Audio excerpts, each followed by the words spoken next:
ஆனால் இந்த காவடி பாரம்பரியம் என்பது உங்களுக்கு 10 வயது, அதற்கு 1000 ஆண்டா 2000 ஆண்டான்னு தெரியல. அப்போ 2000 ஆண்டுகளுக்கு மேல் 1000 ஆண்டுகளுக்கு மேல் எடுக்கப்பட்டு அது ஒரு கலை கலாச்சார பண்பாடு சமயம் பக்தி மிக்க ஒரு நிகழ்வாக நடந்து கொண்டு வந்திருப்பதை நீங்கள் இந்த 10 வயதில் இருக்கின்ற பொழுது பார்க்கின்ற பொழுது இந்த 3000 ஆண்டுகள் 2000 ஆண்டுகள் வேணால் 1000 ஆண்டுகள் வச்சுக்குவேன், இந்த 1000 ஆண்டுகள் அதை காப்பாற்றுவதற்காக எவ்வளவு அவர்கள் முயற்சி எடுத்திருக்க வேண்டும், எவ்வளவு அவர்கள் சிரத்தையோடு காவடி எடுத்திருக்க வேண்டும், அந்த பாரம்பரியத்தை காப்பாற்றியிருக்க வேண்டும். அதை உங்கள் தலைமுறையில் நீங்கள் அதை இன்னும் செம்மைப்படுத்தி இடைப்பட்ட காலத்தில் ஏற்பட்ட சில திரிவுகள் சில தடுமாற்றங்களை எல்லாம் கலைந்துவிட்டு மீண்டும் அந்த ஆரம்ப புள்ளிக்கு சென்று அதன் அடிப்படை தாற்பயத்தை நீங்கள் மீட்டெடுக்க வேண்டும் என்று இந்த குழந்தைகளாகிய உங்களிடம் கேட்கின்றேன். இந்த எதிர்கால இந்த பாரம்பரியம் சமய மரபு 10 வயது குழந்தைகளாக இருக்கக்கூடிய உங்கள் கையிலே உங்கள் தோளிலே நாங்கள் சுமத்துகின்றோம்.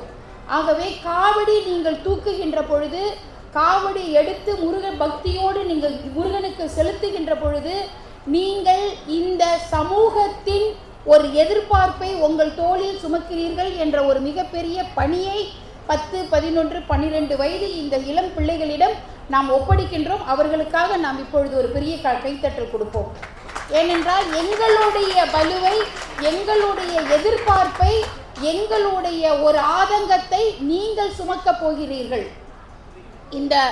இது வெறும் காவடி, இந்த காவடி நடன பாரம்பரியத்தினோட இதில் நாம் என்ன ஒரு எழுச்சியை நாம் கண்டுவிட போகிறோம் என்றால்,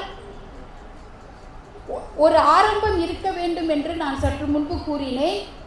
இது காவடி என்பது அன்று ஒரு நாள் நடைபெறக்கூடிய நிகழ்வு அல்ல. நாம் இன்னும் அதை ஆழமாக போய் பார்க்கின்ற பொழுது நாம் எப்படி நோன்பு இருக்கின்றோம், விரதம் இருக்கின்றோம், விரத கட்டுப்பாடுகளை தாண்டி இந்த காவடி செய்கின்ற மரபு, காவடி எடுத்த பிறகு அதன் இருக்கக்கூடிய அந்த பக்தி பரவசம், அதனால் நம் வாழ்க்கையை எப்படி சீரமைக்க போகிறோம் என்பதெல்லாம் இதில் உள்ளடங்குகிறது. இந்த காவடிக்கு நம்மை தயார்படுத்துகின்ற நிலையில் கோபத்தை அடக்குகின்றோம், ஆத்திரத்தை அடக்குகின்றோம், இறை சிந்தனைக்குள்ளே செல்கின்றோம். அதை முறையாக நாம் சிறு வயதிலிருந்தே பிள்ளைகளுக்கு நாம் ஊட்டி வருகின்ற பொழுது வன்முறை கலாச்சாரத்தை நாம் துடைத்தொழிக்க முடியும். அருவாளை தூக்கிக்கிட்டு காவடி எடுக்கிறாங்க, அப்போ அந்த அருவா மனசில் பதியுமா, காவடி மனசில் பதியுமா? அது எந்த கலாச்சாரத்திலிருந்து வந்தது, எந்த ஆகமத்திலிருந்து வந்தது? அருவாளை எடுத்துக்கொண்டு காவடி எடுக்கின்றது எந்த கலாச்சாரத்தில், எந்த ஆகம விதியில், எந்த சமய நெறியிலிருந்து வந்தது? இதை ஏன் நாம் இன்னும் அதை தூக்கி பிடித்து ஒரு வன்முறைக்கான ஒரு சமுதாயமாக மற்றவர்களிடையே நாம் காண்பிக்கின்றோம்?